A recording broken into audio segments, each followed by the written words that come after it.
빌립보서 1장 12절에서 21절 말씀을 교독하시겠습니다. 형제들아, 내가 당한 일이 도리어 복음 전파의 진전이 된 줄을 너희가 알기를 원하노라.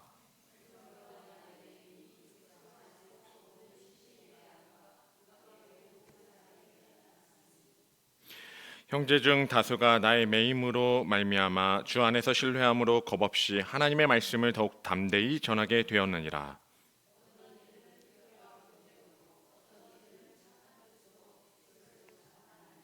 이들은 내가 복음을 변증하기 위하여 세우심을 받은 줄 알고 사랑으로 하나.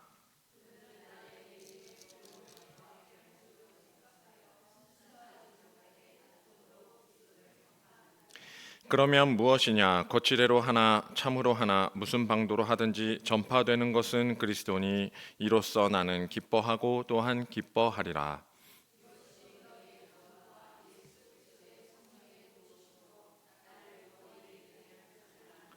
나의 간절한 기대와 소망을 따라 아무 일에든지 부끄러워하지 아니하고 지금도 전과 같이 온전히 담대하여 살든지 죽든지 내 몸에서 그리스도가 존귀하게 되게 하려 하나니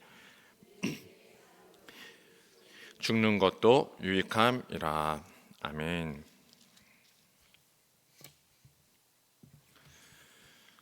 네, 12절에 보면 나의 당한 일을 바울이 설명을 할 때 내가 당한 일이라는 단어를 13절과 14절과 17절에 나의 매임이라고 말을 하고 있는 것을 볼 수 있습니다. 그러니까 나의 매임일 때 이 매임이 당한 일이라고 이렇게 얘기하는 거죠. 그가 당한 일이 무엇일까요? 우리는 사도행전을 통해서 충분히 추측할 수가 있습니다. 거의 아는 내용들이죠. 빌립보의 교회를 세울 때의 배경이 사도행전의 16장에 걸쳐서 쭉 나와 있는데요. 근데 그 내용 중에 이제 루디아라고 하는 여인을 만나서 교회 그 자신의 집을 기도 처소로 삼으면서 이제 처음에 빌립보 교회가 시작이 됩니다. 그렇게 해서 처소로 삼고 열심히 전도하러 다니는데 귀신 들린 여종을 만납니다. 이 여종이 자꾸 와가지고 바울을 전도하죠. 귀신인데 자기가 전도해요. 막 이 사람이 그 사람이다 막 이러면서. 그러니까 하는 수 없이 쫓아내는데 귀신을 쫓아내는 바람에 이 여종을 고친 거죠. 사실은 복인데, 그러나 그 여종의 주인이 내 종을 맘대로 했다고 잡아다가 취조를 당합니다. 그래서 감옥에 갇혀서 매질도 좀 당하고 많이 아픈 상황에서 옥에 갇히게 되죠. 얼마나 억울해요. 기도하러 갔는데 맞아가지고 그 감옥에 갇혔으니까.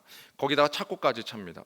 그러니까 굉장히 중죄인 취급을 받은 거죠. 그 죄수가 돼서 그 감옥에 들어갔는데 거기서도 철야를 하죠. 그 유명한 바울과 실라의 찬양이 여기서 나오죠.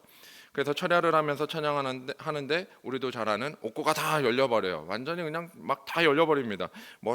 차고 메고 있던 모든 게 다 풀려버리는 경험을 하죠. 근데 거기에서 그 죄수의 간수장이 이제 죽을라 하는데 그걸 말리면서 그 유명한 구절이 나오죠. 16장 사도행전 16장 31절에 주 예수를 믿으라 그리하면 너와 내 집이 구원을 받으리라. 너무나 유명하죠. 근데 그 유명한 구절이 어떻게 나왔다고요? 매임이 다 풀리는 그 순간에 나온 구절이에요. 그러면 이 빌립보 교회는 어떤 교회가 될까요? 이런 상황을 맞이했어요. 간수장의 평까지도 구원을 받았습니다. 간수장과 아마 죄수뿐만 아니라 많은 간수들, 다스리고 있는 사람들도 이 복음을 들었을 거란 말이에요. 그리고 간수장의 집도 다 구원을 얻었을 거예요. 그런 힘이 있는 교회라면 이 빌립보 교회는 유럽의 진출로로 삼는 베이스 캠프로 우리는 보는데, 이 베이스 캠프가 아주 큰 역할을 감당하는 교회가 됐겠죠. 이 마게도니아 지역을 아우르는, 그리고 소아시아 지역을 향하여 나아가는 모든 교회들의 근원지라고 해도 과언이 아닐 정도의 그런 교회가 됐을 겁니다. 힘이 있고 영향력이 있고 많은 사람들이 함께했던 교회, 쉽게 성장했던 교회 중에 하나가 되었죠. 근데 그 기반은 우리가 잘 알듯이 쉬운 게 아니죠. 하나님이 함께 하셔서 이 바울과 실라의 그 전도 가운데 엄청난 이 역경과 고난을 딛고 이 매임이 풀어짐으로 세워진 교회입니다. 아마 선교한 지역 대부분이 그러하겠지만 이 빌립보 교인들도 마찬가지죠. 바울이 로마 감옥에 있는 동안에도 로마에까지 갔잖아요. 지금 이건 감옥에서 쓴 서신이에요. 그럼에도 불구하고 그들이 꾸준히 선교비와 필요한 물품들을 전달한 것 같습니다. 계속 후원하며 연락하고 있었던 관계, 이게 빌립보 교인들과 바울의 관계입니다.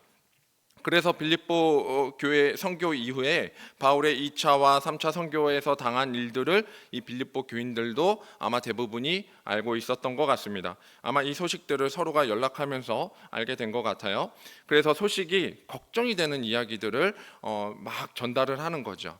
그래서 빌립보 교인들의 이야기들을 와서 소식을 전하면서 바울을 만나서 바울이 지금 로마로 끌려간 상황, 그리고 앞으로 닥칠 일들에 대한 걱정이 얼마나 많은지, 이런 모든 것들을 교인들이 갖고 있는 그 안타까움까지도 다 전하면서 소식을 전하게 됩니다. 바울이 로마로 왔던 그 모든 상황 속에서 바울이 걱정하는 것은 바울 자신이 로마의 감옥에 갇힌, 감옥 물론 연금 생활이지만, 가택연금 상황이겠지만, 하지만 그럼에도 불구하고 그 구금된 상황에서 그가 걱정했던 것은 자신의 미래가 아니라 자신이 선교하고 전도했던 그 복음이 전파되는 곳에서의 일어나는 일들이었을 겁니다. 그래서 이 옥중 서신이 무려 4권이나 있는데 그 4편의 서신 중에 이 빌립보서는 가장 귀한 위로와 평안, 그 안에 있는 주 안에 있는 기쁨을 전한 서신이 되지요. 그러니까 오늘 여기 나오는 이 매임에 대한 배경은 그가 과거에 당한 일이기도 하지만 동시에 현재 감옥에 있는 상황 모두가 이 매임이라고 말할 수 있을 것입니다. 근데 바울은 이 당한 일을 뭐라고 위로합니까? 그 자신이 당한 일, 그리고 지금 감옥에 있는 일을 바울은 매였다라고 말하는데 이 매임을 뭐라고 말을 하느냐라고 얘기했더니 이 12절에 복음 전파의 진전이 된 거라고 얘기해요. 이 일이 자신에게는 이 매임이 오히려 당당한 거예요. 왜요? 복음 전파에 세상에 그리스도인이라는 사실을 자신이 선포할 수 있기 때문에. 그러니까 지금 자신에게 매여 있는 모든 것이 그리스도를 복음을 전파하는 일에 나설 수 있는 이 당당함이 그에게는 있는 것이죠. 오늘 우리는 무엇에 매여 있습니까? 나의 당한 일을 돌이켜보면 여러분 그렇잖아요. 인생 자체가 기구했을 겁니다. 아마 사정과 사연이 없는 인생을 살았다고 말할 수 있는 사람이 누가 있겠습니까? 오늘 주님의 은혜로 여기까지 왔다라고는 우리는 고백할 수 있지만, 하지만 여전히 현실에서 이 교회의 상황이 찬란한 부흥을 바란다고 말하기에는 역부족 같아 보이지 않습니까? 라떼 말이지. 옛날에는 그렇게 성장했는데, 근데 지금 공부해 보면 지금 굉장히 어려운 한국교회의 위기와 어려운 현실들을 보고 있습니다. 여러분은 과거에 좋은 경험들이 있었을 거예요. 그때 많은 부흥을 경험했던 분들이 있을 겁니다. 근데 지금 우리가 그 자녀에게 그 유산을 주기가 참 어려운 거예요. 굉장히 어려운 상황에 놓여 있습니다. 세상의 평화, 그래서 외교적인 위협에도 불구하고 사람들은 걱정을 잘 안 해요. 세상이 평화롭다고 생각하는 겁니다. 뭔가 전 세계가 스마트한 세상을 사니까 마치 여기서 일어나는 일을 지구 반대편에서도 볼 수 있기 때문에 자신들이 올린 것들을 전 세계 사람들이 좋아요 댓글을 달면서 공감해 주니까, 그리고 요즘은 또 AI가 판을 치고 있으니까 그 안에서 깨어서 기도하는 일보다 오히려 보이지 않는 압박을 받는 일이 더 크단 말입니다. 우리는 더 큰 압박을 아무렇지도 않게 받으면서 살고 있어요. 집과 교회를 벗어나면 말씀이 전해지고 있는가? 우리 한번 생각해 보세요. 집과 교회를 벗어나서 말씀을 보거나 말씀을 전하거나 아니면 찬양을 하거나 아니면 찬양을 함이 마땅하다라고 말할 만한 그러한 세상을 살고 있는가? 신앙의 자유, 종교의 자유라는 게 언제부턴가 압박을 받아서 그게 누구에게나 자유니까 신앙을 강요하지 마세요 라고 전도의 문을 막고 있는 일이 되고 있지는 않은가? 교회를 보면, 그리고 그 밖의 이야기만이 아니에요. 교회도 얼마나 연합이 안 되는지 다 따로 놉니다. 전철에서 성경 보는 성도를 간혹 보기도 합니다. 정말 반갑죠. 가끔 이렇게 가시다가 보면 얼마나 행복해요. 푸근한 마음이 들잖아요. 근데 가서 말은 못 걸어요. 왜냐면 말 걸었는데 알고 보니 어떤 이상한 비주류의 성경 공부를 하러 가는 거야. 그런 문제를 맞을 수도 있고, 또 너무나 개교회가 되어다 보니까 이게 또 다른 신앙을 이야기하는, 그래서 성경을 보는 분도 있고, 그러니까 사상검증이라는 것도 해야 하니까 또 말하기가 좀 미안한 것도 있어요. 옛날에는 안 그랬잖아요. 옛날 그 보는 사람 있으면 가서 말도 걸고 뭐 인사도 하고 어느 교회냐 뭐 이렇게 통성명하면서 서로가 행복한 이야기를 나누기도 하고. 지금은 무섭죠. 빌립이 에디오피아 내시를 만난 사건이 있어요. 근데 그 사건이 오늘날 일어나기가 참 어려운 일이 돼 버렸습니다. 적용이 굉장히 어려워요. 오늘날 만약 이것이 이루어지려면 저는 감히 이야기하기를 엄청난 성령 충만이 다시 일어나야 한다 할 정도로 굉장히 힘든 상황을 우리는 안팎으로 맞이하고 있는 것이죠. 바울이 매인다는 표현을 쓰는 이유, 오늘 그 매임이 오늘 우리를 사로잡고 있다면, 그렇다면 이제 그 매임을, 우리를 잡고 있는 매임을 무엇으로 바꿔야 할까를 같이 고민하면서 오늘 내용을 잠시 나눠보려고 합니다. 첫 번째로, 매임은 사명을 받은 증거입니다. 매임은 사명을 받은 증거예요. 14절입니다. 형제 중 다수가 나의 매임으로 말미암아 주 안에서 신뢰함으로 겁없이 하나님의 말씀을 더욱 담대히 전하게 되었느니라. 먼저는 시위대와 그 밖의 사람들에게 나의 매임이 드러났고, 그로 인해서 이 형제들이 바울의 매임을 통해서 주님을 믿게 되어서 그 믿음으로 겁없이 하나님의 말씀을 전파하는데 담대해졌다라고 오늘 표현하는 것입니다. 그는 종종 하는 말들이 있어요. 이 서신에 보면 몇 군데 이 매였다라는 말을 씁니다. 에베소서 6장에서도 자신은 쇠사슬에 매였다라는 말을 써요. 그리고 이 로마 황제에게 나아가기 전에 마지막에 변론하는 장면이 있어요. 그때 그 베스도라든지 총독들하고 또 그 분봉왕들을 만나는 장면에서 그 사도행전 막바지에 한번 이 공판하듯이 그 불러가지고 변론하는 기회를 얻습니다. 근데 그 왕들 앞에서 변론을 할 때도 그 왕 옆에는 다 귀족들이 있고, 그리고 뭐 그 대제사장 무리나 뭐 이런 기득권들이 또 포함이 되어서 이 상류층들이 다 있었단 말이에요. 근데 그들에게 뭐라고 얘기하냐면, 귀족들도 왕들도 쇠사슬의 메인, 자신의 이 메인 이 상황만 빼고는 모두 다 나처럼 되기를 원한다, 이렇게 말할 정도면 그럼 매였다라는 것에 구애받지 않는 인생을 살고 있다는 걸 알 수 있죠. 바울이 이것을 굉장히 자랑스럽게 여긴다는 거예요. 왜 그럴까 생각을 해봐요. 그러니 저는 이제 이렇게 정리가 되더라고요. 그가 과거에 쫓았던 게 무엇인가를 생각해 보니까, 과거에 그 그리스도인들을 박해할 때 자신이 무엇을 쫓았기 때문에 박해가 온전했는가, 그게 당연했거든요. 그때는 왜 그랬는가 보니까 그는 자신이 쫓았던 게 허상이라는 걸 안 거예요. 바리새인의 명예, 하나님의 말씀을 수호한다라는 그 진리의 수호자라는 명칭, 바리새인이 갖는 최고의 권위는 대제사장 무리와 어울려서 최고의 율법을 연구해서 최고의 거룩함에 흠없이 나아가는 거, 그게 그들의 업적이거든요. 그러면 그 업적을 그가 가짐으로써 최고의 지위를 획득하는 것이 그가 가진 과거에 자기가 쫓았던 거라는 거예요. 이게 허상이라는 걸 깨달았기 때문에. 나의 매임이 세상의 성공과 세상의 업적에 매여 있다면, 그렇다면 우린 조심해야 돼요. 자신의 가정이 세상 유혹에서 버틸 수가 없습니다. 그리고 나의 매임이 이 세상의 것을 따르게 되면 자녀가 바로 자랄 수가 없습니다. 복음이 왜 복음일까요?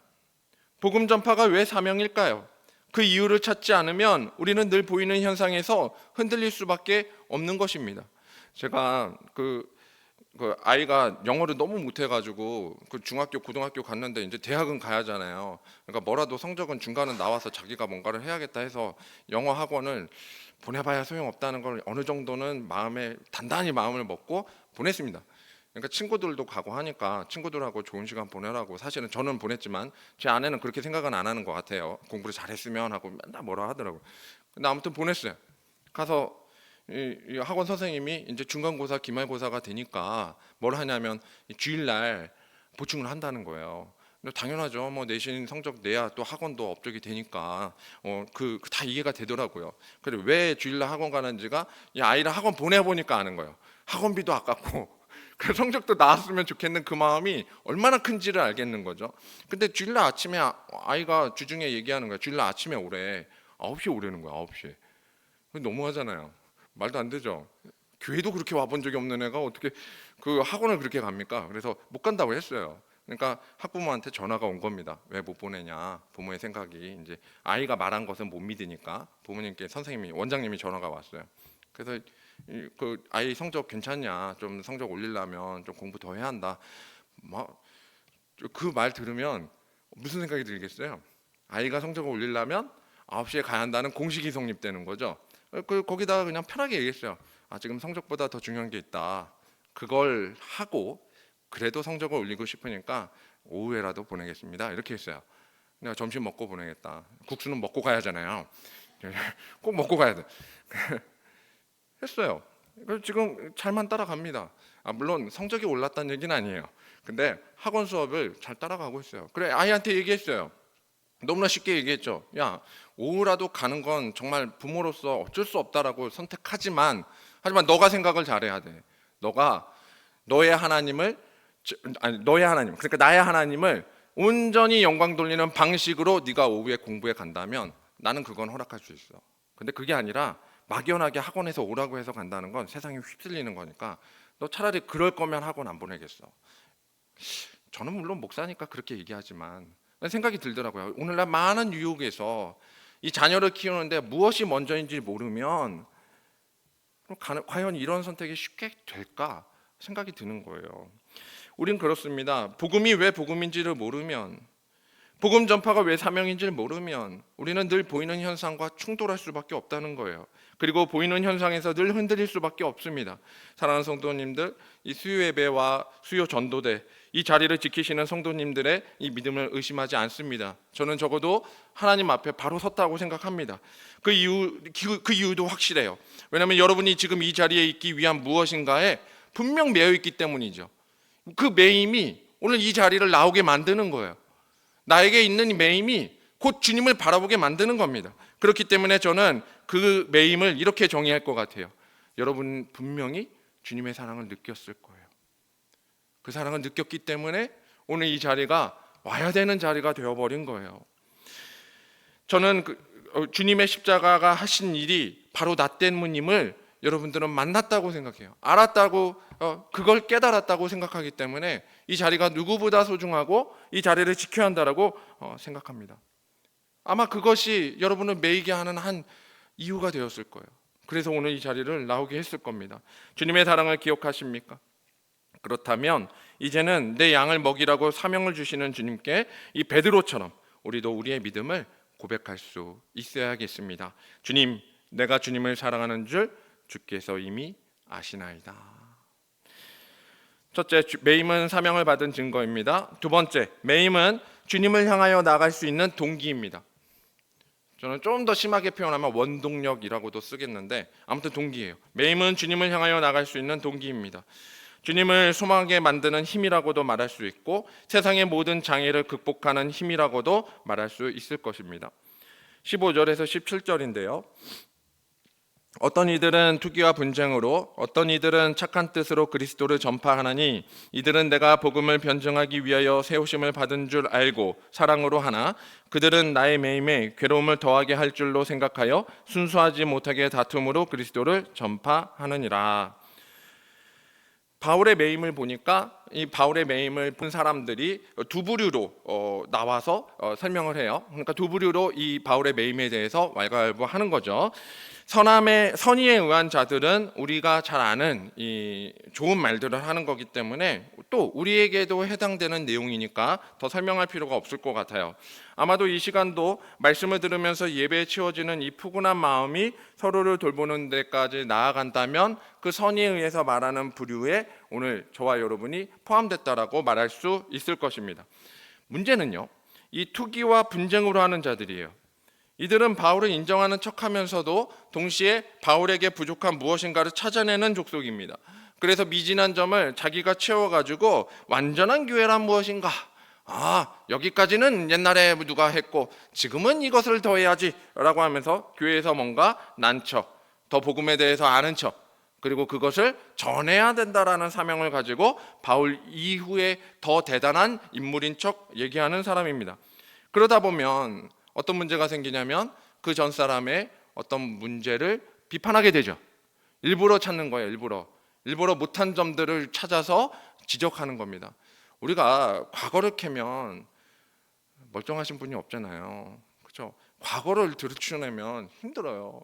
가끔 아내가 지금의 제 모습을 보고 과거에는 참 그러지 않았는데 라고 말할 때 얼마나 힘들겠어요. 그죠? 그걸 왜 또 들추고 그래? 옛날에 철없을 때 얘기지 라고 얘기하잖아요. 우리가 그죠? 과거를 캐면 힘듭니다. 근데 그런 부류예요. 정말 다툼을 낼 수밖에 없는, 과거에 네가 얼마나 죄인이었잖아 하고 지적하면 굉장히 어려운 것이죠.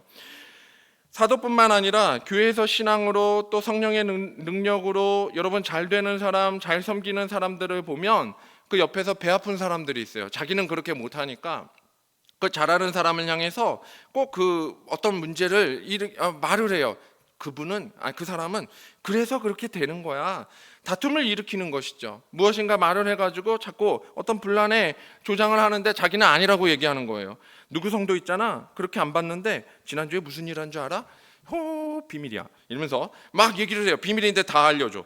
뭐 그 집의 신앙이 참 좋아. 근데 그 집의 자녀 봤어? 그렇게 좋은데 그 자녀가 어떻게 된 줄 알아? 세상에 아직도 혼자. 왜 그런 얘기를 하는지 몰라요. 근데 다툼으로 신앙생활하는 거죠. 말을 하면 그 말에서 그 집에 무엇인가 문제점을 끄집어내는 거예요. 문제점을 끄집어내는 게 아니라 기도 제목을 들고 와서 기도를 하는 내 모습을 끄집어내야 될 거예요. 그렇죠? 그게 원래 성도가 해야 할 일이잖아요. 목장 모임을 했어요? 구역 모임을 했어요. 기도 제목 나누라고 했는데 큰맘 먹고 제목 얘기했단 말이에요. 기도해달라고. 그러면 기도 제목을 나눴으면 그게 얘기가 돼야지. 기도를 어떻게 했다가 이야기가 되어야지. 그게 아니라 나중에 가보니까 기도는 어디 가버리고 그 사건 났다면서요. 근데 일에 대한 경과만 궁금해하는 건 문제죠. 혹여 자신에게 비난의 화살이 돌아요. 왜 말을 그렇게 옮겨가지고 문제가 되게끔 했어요? 라고 얘기하면 거꾸로 Why not? 왜 내가 무엇을 잘못했는데요? 내가 무엇을 그렇게 잘못했는데요? 그냥 같이 공유하고 기도하자는 것 뿐이잖아요 하면서 한 발 물러서서 교회를 열심히 한 게 죄냐? 이럴 거면 못한다. 아이고 못해 먹겠네. 어때요? 교회 안에 다툼을 조장하고 논쟁을 삼고 죄다 거꾸로 화를 내는 어떻게 보면 성난 황소 같아요. 바울은 이들의 동기를 더 정확히 파악합니다. 순수하지 못한 다툼으로 바울의 매임에 괴로움을 더할 수 있다라고 생각하는 자들. 그러니까 바울이 알아요. 모두 알아요. 하나님은 아신다고요. 그들이 어떤 마음으로 왔는지 알아요. 순수하지 못했어요. 그리고 이 다툼을 통해서 누군가가 매임을 더했으면 좋겠어. 이렇게 생각하는 거죠. 근데 그들에게 바울의 대처법이 놀랍습니다. 오늘 저희가 배워야 할 대처법이 이겁니다. 사실 바울의 권위는 사도적인 힘이 있어요. 베드로처럼 뭐 하면 되냐면 성령을 속이지 말라 이렇게 얘기하면 뭐예요? 엎드려져 버리잖아요. 영혼이 떠나버리잖아요. 그런 사건을 낼 수도 있고, 사실은 성령에 속하신 분이 영에 속한 사람이기 때문에 누구보다 뜨겁게 잘못을 지적하고 가르쳐 줄 수 있습니다. 그러나 그는 이런 상황에서 이 자신을 향한 괴로움을 본 것이 아니라 바로 자신의 매임을 사용하시는 분을 봤어요. 누굴 바라본 거죠? 가장 빛나야 할 분, 그리고 가장 확실한 목적을 향해서 나아가야 한다라고 그 목적을 바라보는 것이죠. 이게 18절입니다. 그러면 무엇이냐? 거칠애로 하나 참으로 하나 무슨 방도로 하든지 전파되는 것은 그리스도니 이로써 나는 기뻐하고 또한 기뻐하리라. 무엇을 보는 거예요? 그가 기뻐할 수 있는 이유는 뭐예요? 어떤 매임과 그로 인한 역경이 예비된다 하더라도 그는 하나님 앞에 바로 설 수 있는 믿음 하나로 전파될 수 있는 것이 바로 그리스도뿐이라는 거예요. 교회를 사랑하기에, 교회를 너무나 사랑하니까 하나님께 영광을 돌릴 수 있게, 주님께 영광이 될 수만 있다면 그럼 나는 이 매임이 괜찮아. 어떤 다툼으로 하든지 거칠애로 하든지 중요한 건 그게 아니잖아. 뭐야? 예수 그리스도의 이름이지. 교회가 전해야 할 이름은요, 그 세상의 다툼과 세상의 현실과 그 매임의 얼마나 힘듦의 이야기가 아니라 그 매임을 활용하시고 사용하셔서 해결하시는 분, 그걸 이용하셔서 반드시 우리를 소망하게 만드시는 분, 바로 그리스도입니다. 복음뿐이에요. 오늘 우리를 매이게 만드는 요소들을 바로 주님을 바라볼 힘으로 바꾸어 버리는 것, 이게 바울이 한 방식이에요. 바울은 자신의 매임을 곧 주님을 바라볼 힘을 얻는 도구로 사용했습니다. 자신의 감옥이 성도들에게 위안이 되기를 바랬어요. 자신이 이렇게 힘들어할수록 성도들에게 큰 위로가 되기를 원했습니다. 그래서 기도하실 때 우리도 오늘 주님께 나의 매임을 다 주님께 향하게 만드는 이유로 바꾸어 달라고 기도하시길 바랍니다. 내가 주님을 찬양하고 내가 주를 사랑하며 복음을 담대히 전파할 수 있는 이 장애들은 모두 다 주님이 영광된 일로 다 받아주시옵소서 고백하시기를 축복합니다. 20절과 21절을 우리 다 함께 한 번 더 읽어보겠습니다. 20절과 21절이에요. 다 함께 읽습니다. 시작. 나의 간절한 기대와 소망을 따라 아무 일에든지 부끄러워하지 아니하고 지금도 전과 같이 온전히 담대하여 살든지 죽든지 내 몸에서 그리스도가 존귀하게 되게 하려 하나니 이는 내게 사는 것이 그리스도니 죽는 것도 유익함이라. 아멘.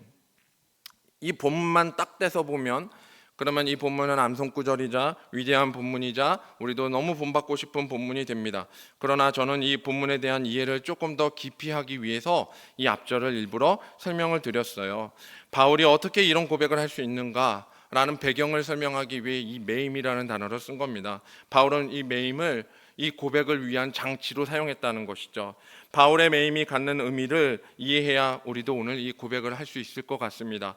어떻게 그리스도로 인해 죽는 것이 유익이 될까? 어떻게 그리스도가 존귀케 되는 것이 자신의 소망이자 기대일까? 이건 목회자만의 소망 같잖아요. 마치 목회자가 해야 될 일이고 성도들에게는 이렇게 그리스도로 죽는 거, 그리스도가 존귀하게 되는 거, 이 사명을 따라 살라고 얘기하면 뭔가 아닐 수도 있는 것 같잖아요. 아닙니다. 바울의 매임과 같이 우리를 매이게 하는 모든 하나님의 역사가 우리 가운데 임하는 겁니다. 그래서 우리는 목회자든 성도든 상관이 없어요. 우리가 나가야 할 것은 주님께 사로잡혀 있느냐 하나뿐이에요. 그의 인생은 가장 선한 가치를 깨닫고 그것에 목숨 걸기로 그는 결단했어요. 이 선한 가치는 누구 할 거 없이 모두에게 동일한 겁니다. 그를 쓰러뜨릴 수 있는 것은 이 선한 가치가 최고라는 것을 알았기 때문에 이 신념을 꺾을 수 있는 것은 이 세상에서 아무것도 없습니다. 그것이 그를 살게 하고 그를 끝까지 나아가게 만든 길이 된 것이죠. 혹시 사랑에 매여 본 적이 있으십니까? 뭐예요? 사랑에 매였으니까 여기까지 왔지. 여러분 결혼해서 사랑에 매여서 결혼했고 사랑에 매여서 자녀 키우고 사랑에 매여서 지금까지 왔잖아요. 맞아요. 덕분에 여기까지 왔죠. 그 네팔자라고 가끔 말씀하시는 분이 계시는데 그건 안목에 매인 것이고, 그리고 사랑이라고 말하기도 하지만 결국은 고운정 미운정에 다 매여가지고 오늘도 지시고 볶으면서 사시는 거겠죠. 가정도 마찬가지고 우리는 모두 사람에게 매이고 우리 가정에 매이고 교회와 세상에 매인 존재들입니다. 우린 모두 그래요. 근데 제대로 된 사랑에 매이면 인생이 후회 없이 살아가게 돼요. 지금 만약 그 길이 제대로 아닌 것 같거나 조금 불만과 원망이 있다면, 그렇다면 이 매임의 원인이 주님께 있음을 다시 한번 회복하시기 바랍니다. 주님의 사랑이 여러분을 여기까지 끌고 오는 거예요. 주님이 처음부터 여러분들을 붙잡고 홍해를 가르고 건너게 하셨고 여러분을 세례받게 하셨고 여러분을 그 길에서 성령 충만한 길로 인도하시는 거예요. 여기서 멈추지 않고 앞으로 영원한 소망을 품을 수 있도록 걸어가게 하십니다. 오늘 이 바울의 고백이 부럽다면 그것은 바로 인생 최고의 사랑을 경험한 바울이 그리스도의 사랑을 경험했기 때문에 이런 고백을 했다는 것을 기억하시기 바랍니다. 말씀이 그의 인생을 바꾸어 놓았습니다. 그러면 마찬가지로 주님이 전부가 될 수 있는 것도 마찬가지, 그의 모든 매임의 이유가 주님이 나의 주님이 되신다면 가능하다는 것을 오늘 우리는 배웠어요. 깨달았습니다. 그렇다면 이제 그분의 십자가를 바라볼 힘, 이 삶의 목적 자체가 바로 주님을 향할 수 있다는 것을 알기에 오늘 저와 여러분도 이 매임에 놓이기를 간절히 원합니다. 사랑하는 성도님들, 우리는 오늘 무엇에 매여 살고 있습니까? 그 매임이 주님을 찬양할 거리가 되도록 주님의 복음이 우리를 바꾸어 놓아야 하지 않겠습니까? 우리의 매임이 주님을 바라볼 힘을 얻도록 말씀 앞에 변화되어야 하지 않겠습니까? 날 살리신 주님의 영광을 바라보며 가장 큰 가치, 바로 최고의 사랑에 목숨을 거는 저와 여러분 다 되시기를 진심으로 축복합니다.